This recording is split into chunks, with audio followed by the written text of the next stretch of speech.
इंसान की ही जाति फिर भी मुश्किल जीना जीते हैं। जाति भेद और पिछड़ेपन का नित्य जहर जो पीते हैं। इंसान की ही जाति है फिर भी मुश्किल जीना जीते हैं। जाति भेद और पिछड़ेपन का नित्य जहर जो पीते हैं। उन पिछड़ों ने अपनाया मुझको, उन पिछड़ों ने अपनाया मुझको, मैं उनकी रोजी रोटी हूँ। मैं गोपीनाथ मुंडे की बेटी हूँ। पिछड़ों का दर्द मैंने अपना दर्द माना है। उनका बनूं सहारा मन में मैंने ये ठाना है। कमजोर हो जो चल न सके, कमजोर हो जो चल न सके, मैं उनके हाथ की लाठी हूँ। मैं गोपीनाथ बेटी हूँ। मैं गोपीनाथ मुंडे की बेटी हूँ। आज राष्ट्रसंत माझ्यासाठी, माझ्या पित्याची जशी मी लेक आहे तशीच ज्यांची मी लेक आहे असं मला वाटतं। ते माझ्या मागे इतके देखणे, इतके सुंदर आहा, ते पागोट, तो हार, ती ज्ञानेश्वरी बैसुनी पाण्यावरी, वैसुनी पाण्यावरी। सलाम वालेकुम। माझा मुस्लिम बांधव मुंडे साहेबांचा फोटो घेऊन नाचतोय रे। तर या मुंडे साहेबांनी जो वारसा मला दिला ना, त्यांना त्यांचा मृत्यू दिसत होता असं मला वाटतं। कारण त्यांनी भगवान गडावरून शेवटचं वाक्य जे म्हणले ते मला यावेळी गडावरून दिल्ली नाही, मुंबई नाही, मला गडावरून पंकजा मुंडे दिसते। पंकजा, त्यांनी मला त्यातून जो संदेश दिलाय तो संदेश मी खरा करून दाखवला। मला जीवनामध्ये काही उभारता आलं नसेल पण मी भगवान भक्तिगड निर्माण केला। माझ्या भगवान बाबांच्या जन्मगावी, या पवित्र गावी, या पवित्र माती जिथे वैभव संपन्न भगवान बाबांचा जन्म झाला, त्या भगवान बाबांच्या जन्मगावी मी आले आणि या गावातल्या लोकांनी सांगितलं ताई इथं घ्या मेळावा। मी म्हणलं पुन्हा तुम्ही म्हणताल इथं घेऊ नका तर मी कुठं जाऊ। आज काही लोक मला फोन करत होते, अरे तुमच्या मेळ्यावर एवढे अमुक तमुक तमुक तमुक सगळे लोक यायलेत, तुम्हाला पुढच्या वेळी इथून काढतील। मी मला आम्हाला काय, आम्ही भगवान बाबाचा झेंडा घेऊन पुन्हा शेतात जाऊन उभं राहू, आम्हाला काही नाही। पण या भगवान बाबांच्या सुंदर कार्यक्रमाला मंचावर विराजमान, कळलं महाराष्ट्राची वाघीण आहे, वाघीण आता का बसा।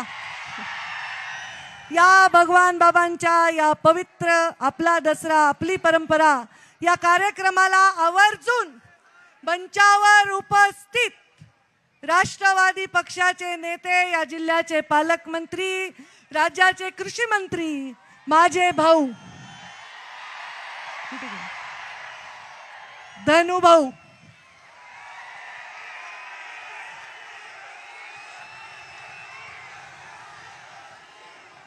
तुम्ही डीएम म्हणायलात का पीएम म्हणायलात का सीएम म्हणायलात मला तर काही कळेना। आता हे पहा, मला जे बोलू देत नाही त्याच्यावर लक्ष आहे माझं. कोणाच्या गावचं आहे कुठलं आहे बरोबर कळतंय. जरा का बसा.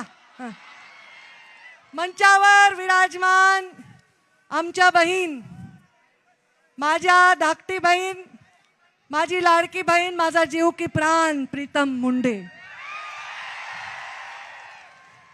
तिच्या बाजूला बसलाय बघा एक गोरा गोरा मुलगा.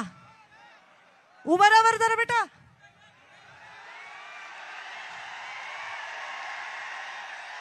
कोण आहे? इकडे इकडे इकडे इकडे.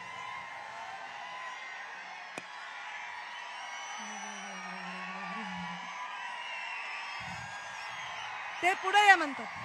हा माझ्यापेक्षा फार उंच पण छोटासा आहे. माझा मुलगा आर्यमन भगवान बाबाच्या दर्शनाला आलाय. त्याला मी का बोलवलं इथे?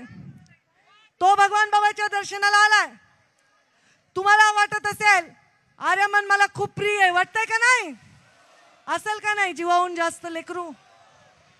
पण त्याला मी सांगितलंय तुझ्यापेक्षा सुद्धा मला हे लोक जास्त प्रिय, कारण माझ्यावर GST ची छापा पडला तर 12 कोटी जमा केले बहादरांनी. माझा निवडणुकीचा निकाल लागला. अरे जीव दिला रे लेकरांनी माझ्या. आणि मला सांगा, पोटच्या लेकरापेक्षा तुमच्यावर माया करते की नाही? तुम्ही तुमच्या लेकरांच्या पेक्षा, आई बापापेक्षा मला जीव लावता की नाही? बस मला आता अजून काहीच नाही पाहिजे, अजून काहीच नाही पाहिजे. मंचावर विराजमान ज्यांच्या प्रचाराला मी स्वतःचा जीव धोक्यात घालून गेलते ते डॉक्टर सुजय विखे पाटील, माझे भाऊ.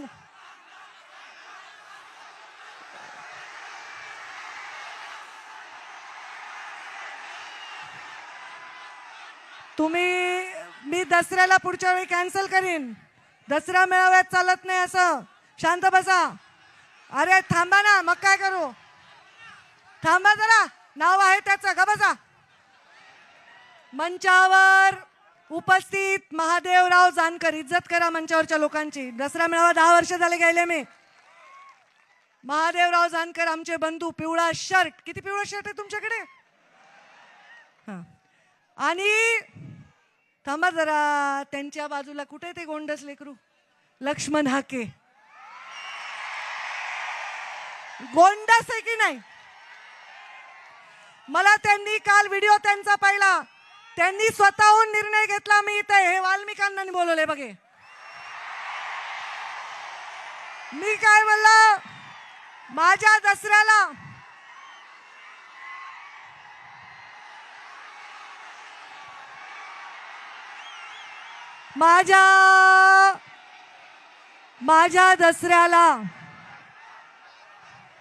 माझ्या दसऱ्याला मी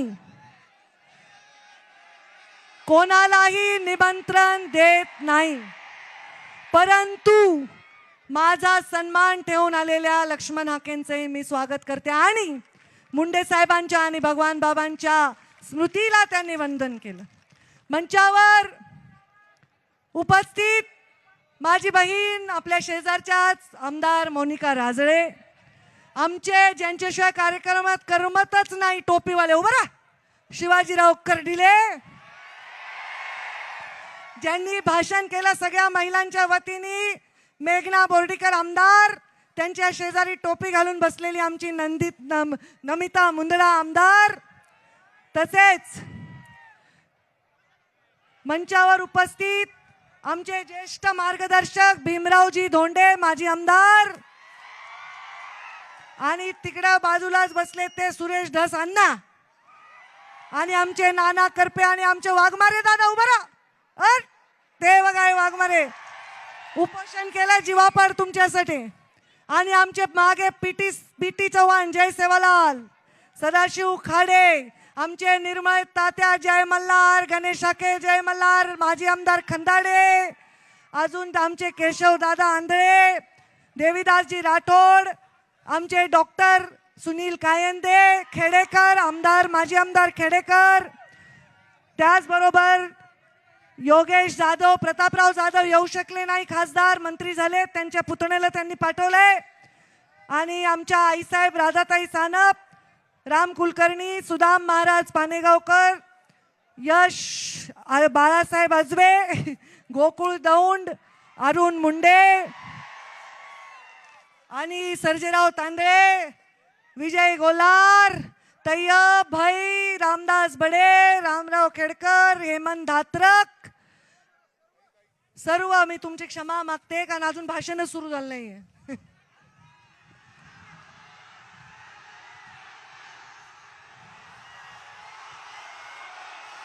कुठे रे ते?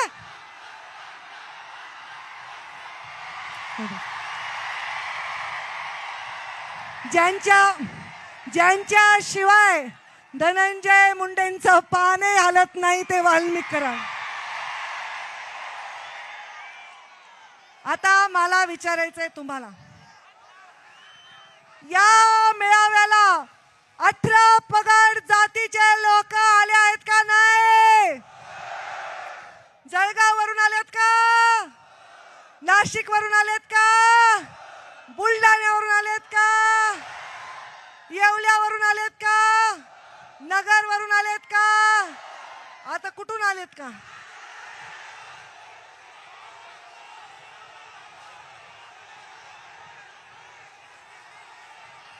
आता ऐकू येईना. गंगाखेड, जिंतूर, परभणी, नांदेड, अकोला, अमरावती, बुलढाणा, वाशिम, पुणे, पिंपरी चिंचवड आलेत.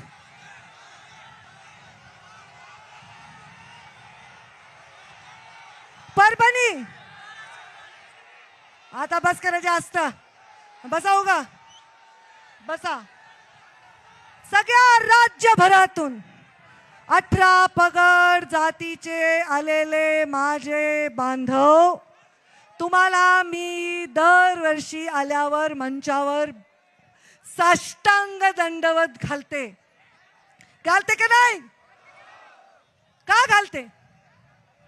कारण माझ्या बापाने मरताना माझ्या झोळीमध्ये तुमची जबाबदारी टाकलेली आहे. तुम्ही मला जिंकवलं तेव्हा मला इज्जतच दिली, पण माझा पराभव झाल्यानंतर त्याहूनही जास्त इज्जत दिले. आणि आता तुम्हा सर्वांना इज्जत देण्यासाठी आम्ही प्रत्येक गावागावात, कानाकोपऱ्यात महाराष्ट्राच्या दौऱ्याला येणारे येऊ का? आपल्याला आपला डाव खेळायचा आहे का नाही? आपल्याला 18 पगड जातीच्या या मंचावर सगळ्या जातीचे लोक नाहीत, सगळ्या धर्माचे लोक इथं आले नाहीत. माझे बौद्ध बांधव आलेत, माझे मुस्लिम बांधव आलेत की नाही? आता एक पोलिसाची लहान लेकरू मुसलमान मुलगी होती, माझ्या मांडीवर बसून फोटो काढला. ताई तुमची खूप फॅन आहे, तुमचं खूप नाव घेते. का बरं? का? मी म्हणलं हे शासकीय कार्यक्रम नाही आहे, लाभार्थी संमेलन नाही आहे, हे ज्याला काहीच लाभ नाही त्या मोठा जिगरा असणाऱ्या लोकांचा कार्यक्रम आहे. अरे ऊस तोडणाऱ्या कोयत्यावर गोपीनाथ मुंडेचं नाव लिहिणाऱ्यांचा कार्यक्रम आहे. किती मिळाली भाववाढ? किती एवढ्या वर्षी किती घेऊन आलात? आता मतदान केल्याशिवाय जाऊ नका रे बाबांनो, गडबड करताल बर का तुम्ही. मी म्हणल्याशिवाय ऊस तोडायला जायचं वचन द्या मला. भगवान बाबांनी आपल्याला आध्यात्मिक शिक्षण का दिलं बरं? का? या डोंगर कपाऱ्यातल्या लोकांना माणूस म्हणून जगण्याचा अधिकार मिळावा म्हणून भगवान बाबांनी सांगितलं, सप्ते करा, अध्यात्म करा, कीर्तन करा, भजन करा, जमिनी विका पण शिका हे भगवान बाबांनी सांगितलं. तरीही माझ्या ऊसतोड कामगारांना आजही लेकरं पाठीवर बांधून ऊस तोडावा लागतो. लोक म्हणतील तुम्हाला काय फरक पडतो? मला फरक पडतो. मला वाईट वाटतं, माझ्या आत्म्याला वेदना होतात. आणि पुढचे 20 वर्ष लागो, 30 वर्ष लागो, मी माझ्या या ऊस तोडणाऱ्यांचं जीवन बदलल्याशिवाय माझा शेवटचा श्वास घेऊ शकणार नाही. अरे तुमच्या लेकरांच्या अंगावरचा मळका शर्ट बघून, तुमच्या लेकरांच्या हातामधला तुटका खेळणं बघून माझ्या जीवाला काय वाटतंय मला सांगता येणार नाही. भगवान बाबाच्या साक्षीने सांगते. पंकजा मुंडे खोटं बोलते का? पंकजा मुंडे थापा मारते का? पंकजा मुंडे काही अंधारात एक उजेडात एक वागते का? आणि कुणाला घाबरते का? अंधारातून भेटते का कुणाला जाऊन? कुणाला घाबरत नाही. मी घाबरते ते या समोरच्या मैदानात माझ्या भाषण ऐकायला लोक नसतील त्या दिवसाला घाबरते. मी भगवान बाबांना प्रार्थना करीन असा दिवस सुद्धा उजाडू देऊ नका. तुमचं जीवन भलं करायचंय रे, भांडायचंय तुमच्यासाठी. तुम्हाला विमा मिळवून द्यायचा आहे, तुम्हाला शेतीच्या पिकाला भाव मिळवून द्यायचा आहे, तुमच्या गावापर्यंत रस्ते द्यायचेत, विकास करायचा आहे, शाळा शिक्षण या सगळ्या गोष्टी करायच्या. केलं की नाही मंत्री असताना सांगा बरं? राज्यभरातून तुम्ही आलात. कर्डिले साहेब नेहमी सांगतात, अहो ताई एवढे रस्ते केले, मी तर मागितलेच नव्हते. न मागता रस्ते दिले, न मागता विकास दिला. या बीड जिल्ह्याला ऐतिहासिक विमा दिला. या बीड जिल्ह्याच्या गरीब माणसाचं मी भलं करण्यासाठी काम केलं. एकही गाव सोडलं नाही. गावात मायनस बूथ असलं तरी तेवढाच निधी दिलाय जिथे 90% मतदान आहे. कधीच भेदभाव केला नाही रे. आता यावेळेस गडबड झाली, जाऊ द्या त्याचं. आपल्याला ही गडबड पुसून काढायची. या राज्यातल्या प्रत्येक जातीच्या माणसाला विश्वास वाटावा असं नेतृत्व गोपीनाथ मुंडे होते की नाही? छत्रपतींच्या घराण्यांनी पण मुंडे साहेबांवर किती प्रेम केलंय. मी उदयनराजे, छत्रपती उदयनराजेंच्या घरी गेले होते. साताऱ्याला सभेला हाताला धरून मला घरात नेलं.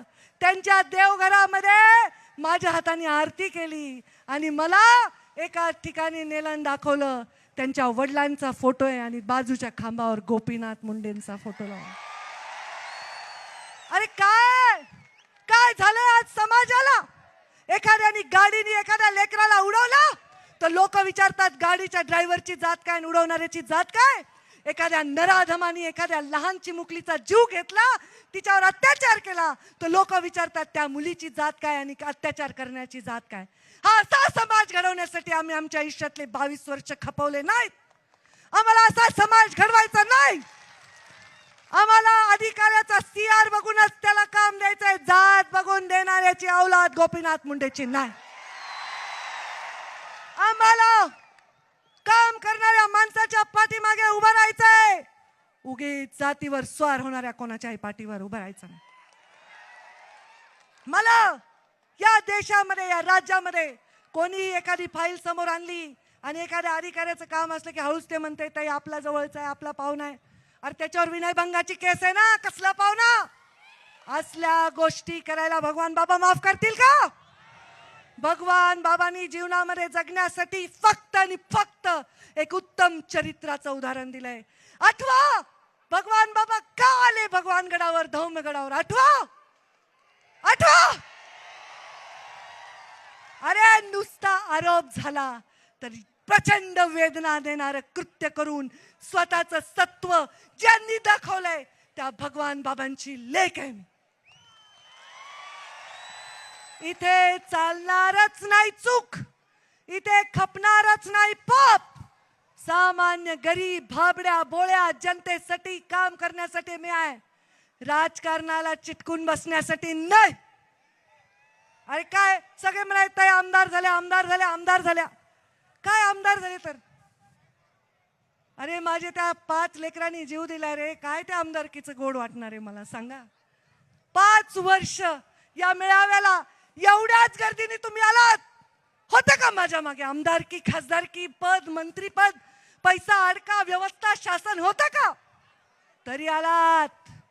उद्याही येताल. आपल्या मागे असावंच काहीतरी तुमच्यासाठी, पण नसलं तरी तुम्ही मला सोडणार नाहीत आणि मी तुम्हाला सोडणार.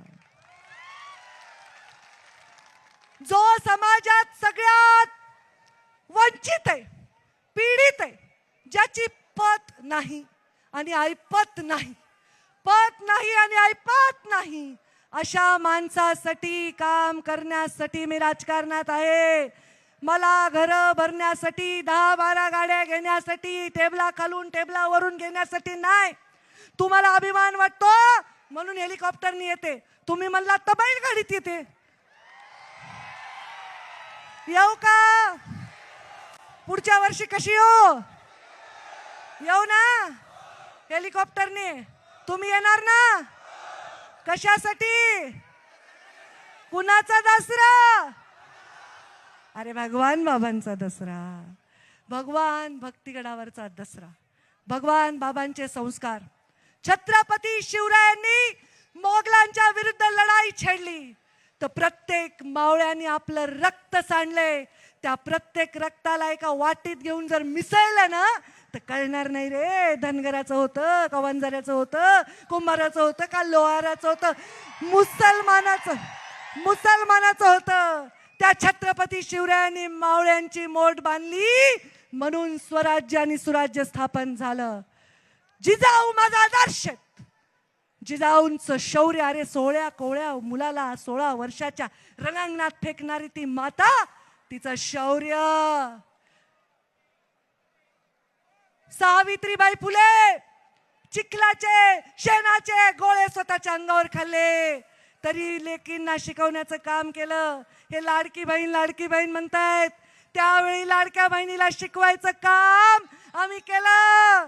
आता लाडक्या बहिणींना आपण ताकद देतोय. त्या लाडक्या बहिणींना ताकद माझ्या सावित्रीबाई फुलेंनी दिली, त्यांचं धैर्य. आणि माझी पुण्यश्लोक अहिल्या देवी होळकर, त्यांचं औदार्य. अरे पती गेला, मुलगा गेला, अनेक दुःख हृदयामध्ये थांबवून सगळ्या देवांचा जीर्णोद्धार करत, सगळ्या गावागावामध्ये विकास करत, विस्तार करत फिरली ती माय माऊली अहिल्या देवी होळकर. पुण्यश्लोक लागतं का कुणाच्या मागे? नाही लागत. अरे बाबासाहेब आंबेडकर म्हणायचे, शिक्षण हे वाघिणीचं दूध आहे, पिल्याला गुरगुरल्याशिवाय राहत नाही. तुम्ही जे गुरगुरताय ना ते शिक्षणाच्या जीवावर गुरगुरताय.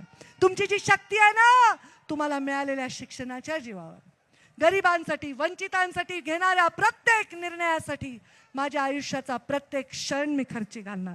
याच्याबद्दल तुमच्या मनात शंका आहे का? तुम्हाला वाटतं का ताई थकल्या आहेत, पडल्यामुळे जरा नाराज झाल्या आहेत, आमदारकी घेतल्यामुळे शांत झाल्या आहेत, असलं काही वाटतं का? असं काही वाटतं का तुम्हाला? नाही ना? विश्वास आहे ना? मग मैदान जोरात लांब नाही, घोडा मैदान लांब नाही. धनुभाऊ परळीत तर आम्ही करणारच आहे, तो परळीत तर करणार. पण राज्याच्या कानाकोपऱ्यात आमच्या लोकांना कुठेही त्रास दिला, वंचितांना, पीडितांना, दलितांना, अशा गरीब माणसाला त्रास दिला असेल तर आम्ही त्याचा हिसाब घेतल्याशिवाय राहणार नाही. आणि मी येणार आहे, तुमच्याकडे येणार आहे, पश्चिम महाराष्ट्रात, उत्तर महाराष्ट्रात, विदर्भात, सगळीकडे येणार आहे. प्रधानमंत्री नरेंद्र मोदींवर विश्वास ठेवून या देशामधले लोक, गरीब लोक, मागासलेले लोक, वंचित लोक आज कुठेतरी एक चांगले दिवस येण्याची वाट पाहत आहेत. ते चांगले दिवस आणण्यासाठी मी प्रत्येक महाराष्ट्राच्या कानाकोपऱ्यात येणार. येऊ ना? माझं ऐकणार ना? आणि मी आले तरी दुसरीकडे मत देणार का? नक्की ना? माझं ऐकणार ना? मग आता तयारी करा, कंबर कसा, कोयते बिते घासून ठेवा. पाऊस बिऊस पडलाय, जरा दिवाळी केल्याशिवाय जाऊ नका रे बाबांनो, दिवाळी केल्याशिवाय जाऊ नका. मी हरल्यामुळे मी बिल्कुल नाराज नहीं, मैं बिल्कुल थकले नहीं. अब जो भी होगा मैं देखूंगी, अब जो भी होगा मैं देखूंगी. जो लिखा काल के भाल पर, अब जो भी होगा मैं देखूंगी, अब जो लिखा काल के भाल पर, काटे हो या हो अंगारे, अब चलूं मैं अपनी चाल पर। एक बहन थी माता थी, अब काली बनकर लौटी हूं। मैं गोपीनाथ मुंडे की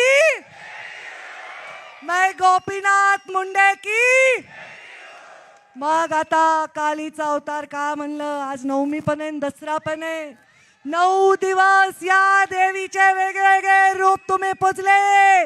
रणांगणात कालीचं रूप दाखवण्यासाठी तुमची लेख ही आल्याशिवाय राहणार नाही, तुमच्या पाठीमागे उभं राहिल्याशिवाय राहणार नाही।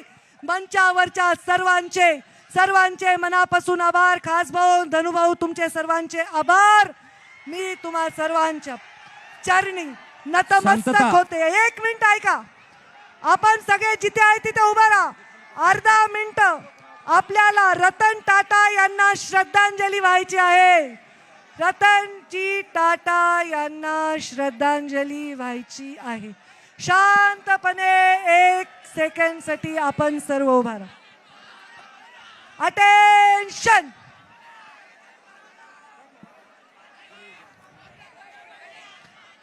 भगवान बाबा की, भगवान बाबा की, भगवान बाबा की। धन्यवाद। देश विदेशातील प्रत्येक घडामोडींचे लाईव्ह अपडेट मिळवण्यासाठी आता साम टीव्हीच्या सर्व सोशल मीडिया प्लॅटफॉर्मला लाईक, फॉलो आणि सबस्क्राईब करा। तसंच सर्व नोटिफिकेशनसाठी बेल आयकॉन प्रेस करायला विसरू नका।